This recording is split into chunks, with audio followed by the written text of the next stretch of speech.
আসসালামু আলাইকুম সম্মানিত দর্শকবৃন্দ। এই মুহূর্তে দূরেও কাছে দেশেও প্রবাসে যেখান থেকে আজকে আমাদের এই ভিডিওটি দেখছেন সকলকে আন্তরিক প্রীতি এবং শুভেচ্ছা জানাচ্ছি। দর্শক শ্রোতা, যে ঘাসটি বর্তমানে আপনাদেরকে দেখানো হচ্ছে এটি হলো আমেরিকান 5G অর্থাৎ গুয়াতিমালা ঘাস। দর্শক শ্রোতা, এই ঘাসটি অনেকে আমেরিকান 5G, অনেকে নেপিয়ার 5G, অনেকে গুয়াতিমালা, অনেকে অনেক নামেই চিনে। মূলত এই ঘাসটির নাম কি সেটা কেউ সঠিকভাবে জানে না। গুয়াতিমালা মূলত বলা হয় আমেরিকার যে রাজ্য থেকে এসেছে সেই রাজ্যের নামই গুয়াতিমালা, মূলত সে কারণে এটাকে গুয়াতিমালা বলা হয়। তবে ইন্ডিয়াতে এই ঘাসটাকে আমেরিকান 5G বলে, আবার ইন্ডিয়াতে অনেক জায়গায় এটাকে নেপিয়ার 5G বলে। দর্শক, অনেকেই অনেক নামে বলে, কিন্তু ঘাসটি দেখলেই আপনি চিনতে পারবেন যে এটা আসলে গুয়াতিমালা ঘাস, বা আপনি যেই নামে বলেন সেই নামের ঘাস এটা। তার কারণ হলো এটা হলো ভুট্টা গাছের মতো দেখতে অনেকটাই।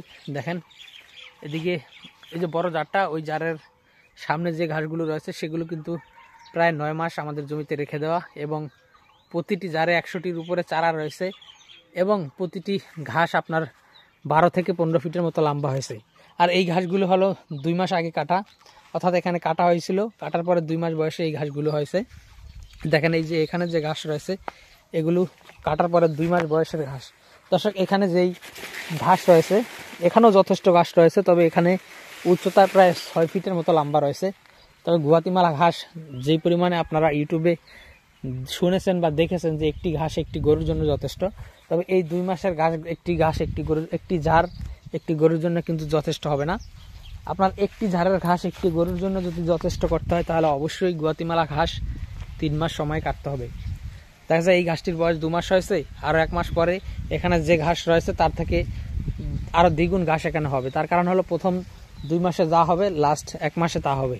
মূলত এটি একবার কাটার পরে 2 মাসের ঘাস। দেখেন এগুলা তো মোটামুটি খারাপ না, অন্যান্য ঘাসের থেকে তাও 2 মাসেও বেশি হবে। তবে এটি যে আরও বেশি ফলন হয় আর 1 মাস রেখে দিলে, সেটা রেখে দিলেই কিন্তু ভালো হয়। আর এটা কিন্তু টাইট হবে না, কারণ এই ঘাসে আপনি ডাটাই খুঁজে পাবেন না, ডাটাই একেবারেই কম। কারণ অনেক দিন রেখে দিলে কাটিং যারা আমরা বিক্রি করি তারা প্রায় 8 মাস 9 মাস রেখে দেওয়ার পরে মোটামুটি ডাটা হয় বা টাইট হয়, তাছাড়া কিন্তু ডাটাই হয় না। তো দর্শক শ্রোতা, সেক্ষেত্রে 3 মাস যদি রেখে দেন তাহলে কোনো সমস্যা হবে না। আপনারা যারা এখন এই গুয়াতিমালা ঘাসটি চাষ করতে চান, বর্তমানে আমাদের কাছে আমাদের ওই সামনের যে ঘাসগুলো রয়েছে সবগুলাই কাটিংয়ের জন্য রেডি হয়েছে। তো আপনারা চাইলে গুয়াতিমালা ঘাসের কাটিং আমাদের কাছ থেকে সংগ্রহ করতে পারেন।